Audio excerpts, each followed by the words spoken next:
হরে কৃষ্ণ। জয় শিল প্রভুপাদ। দর্শী ভক্তবৃন্দ, আন্তর্জাতিক কৃষ্ণ ভাবনামৃত সংঘের পক্ষ থেকে আপনাদের শ্রী চরণ কমলে জানাই অনন্ত কোটি দণ্ডবাদ প্রণাম। হরে কৃষ্ণ। তো আজকে আমি অপরা একাদশীর মাহাত্ম্য আলোচনা করব। তো কৃপাপূর্বক আপনারা শ্রবণ করুন এবং আমার ভুল ত্রুটি ক্ষমা সুন্দর দৃষ্টিতে দেখবেন। তো এই অপরা একাদশী উপবাস কবে পড়েছে?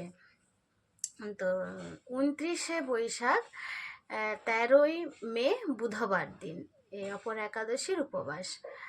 আর তারপর দিন অর্থাৎ 30শে বৈশাখ 14ই মে বৃহস্পতিবার এই অপরা একাদশীর পারণ ভোর 4:55 থেকে সকাল 9:20 মধ্যে।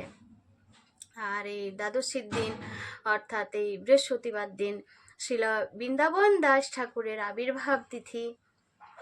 আর ওই একই দিনে তুলসী শালগ্রামে জলদান সমাপ্ত। তো হরে কৃষ্ণ। তো আমি এখন অপরা একাদশীর মাহাত্ম্য আলোচনা করছি। তো কৃপাপূর্বক আপনারা শ্রবণ করুন। হরে কৃষ্ণ। অপরা একাদশীর মাহাত্ম্য কি জয়। তো একদিন মহারাজ যুধিষ্ঠির ভগবান শ্রীকৃষ্ণকে বললেন যে হে কৃষ্ণ, এই জ্যৈষ্ঠ মাসের কৃষ্ণপক্ষে একাদশীর কি নাম এবং তার মাহাত্ম্যই বা কী, তা আমি শুনতে ইচ্ছা করি। তো হে কৃষ্ণ, আপনি অনুগ্রহ করে তা বর্ণনা করুন। কে কাকে বলছেন? মহারাজ যুধিষ্ঠির এই অপরা একাদশীর সম্বন্ধে জানতে চাইছেন। কার কাছে? ভগবান শ্রীকৃষ্ণের কাছে। যে একাদশীর কি নাম, এই জ্যৈষ্ঠ মাসের কৃষ্ণপক্ষে একাদশীর কি নাম বা তার মাহাত্ম্যই বা কী, এই কথা মহারাজ যুধিষ্ঠির ভগবান শ্রীকৃষ্ণের কাছে শুনতে চাইছেন। তো তখন ভগবান শ্রীকৃষ্ণ বললেন যে হে মহারাজ যুধিষ্ঠির, মানুষের মঙ্গলের জন্য আপনি খুব ভালো প্রশ্ন করেছেন। বহু পুণ্য প্রদানকারী, মহাপাপ বিনাশকারী ও পুত্র দানকারী এই একাদশী অপরা নামে খ্যাত। আর এই অপরা একাদশীর ব্রত পালনকারী ব্যক্তি জগতে প্রসিদ্ধ লাভ করে।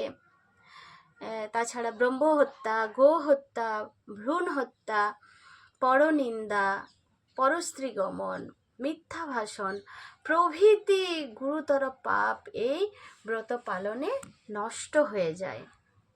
আর যারা মিথ্যা সাক্ষ্য দান করে, ওজন বিষয়ে ছলনা করে, শাস্ত্রের মিথ্যা ব্যাখ্যা প্রদান করে, জ্যোতিষের মিথ্যা গণনা ও মিথ্যা চিকিৎসায় রত থাকে, তারা সকলেই নরক যাতনা ভোগ করে। এই সমস্ত ব্যক্তিরাও যদি এই অপরা একাদশী ব্রত পালন করে তবে তারা সমস্ত পাপ থেকে মুক্ত হয়। হরি বল। আর যদি ক্ষত্রিয় স্বধর্ম, যে ক্ষত্রিয় তার স্বধর্ম নিজের ধর্ম ত্যাগ করে যদি সে যুদ্ধক্ষেত্র থেকে পালিয়ে যায় তবে সে ঘোরতর নরকগামী হয়। কিন্তু সেও এই অপরা একাদশী ব্রত পালনে মুক্ত হয়ে স্বর্গগতি লাভ করে।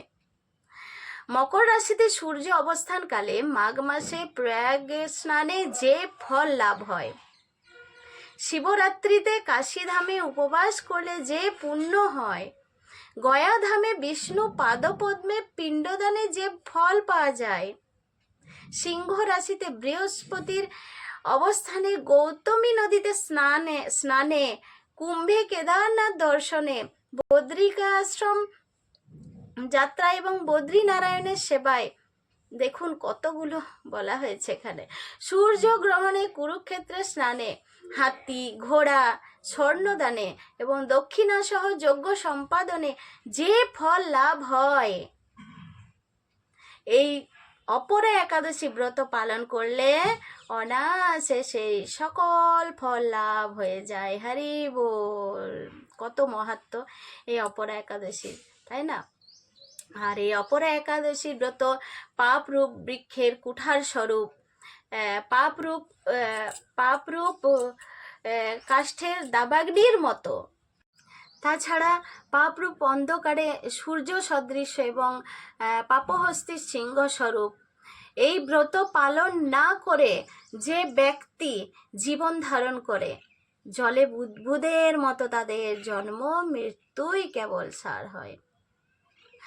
আর এই অপর একাদশীতে উপবাস করে বিষ্ণু পূজা করলে সর্বপাপ মুক্ত হয়ে বিষ্ণু লোকে গতি হয়। হরি বল। আর এই যে অপর একাদশী ব্রত কথা পাঠ করলে ও শ্রবণ করলে কি হয় না, সহস্র গোদানের ফল লাভ হয়। আর এই যে অপরা একাদশীর মাহাত্ম্য, এই মাহাত্ম্যর যে ব্রত কথা, এই ব্রত কথা বর্ণনা করা হয়েছে কোথায় না, ব্রহ্মাণ্ড পুরাণে। তো হরে কৃষ্ণ।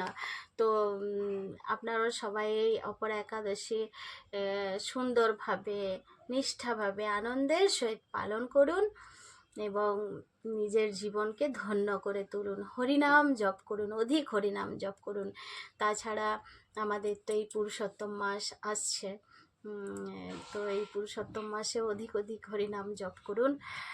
আর এই একাদশী পালন শুধু নিজে করলে হবে না, এই একাদশী পালন প্রতিটা একাদশী অন্যদেরকে একাদশী করতে সাহায্য করুন, তাদেরকে করতে বলুন, তাহলে সেটা একটা ফল পাবেন। আর হরে কৃষ্ণ মহামন্ত্র জপ করে নিজের জীবনকে আনন্দময় করে তুলেন। তো হরে কৃষ্ণ কৃষ্ণ কৃষ্ণ হরে হরে, হরে রাম রাম রাম হরে হরে। অপর একাদশীর মাহাত্ম্য কি জয়। जगत गुरु शिल प्रभुपाद की जय। पतित पावन गुरु महाराज की जय। अनंत कोटि वैष्णव भक्त वृंद की जय। निताई गौर प्रेमानंदे हरि हरि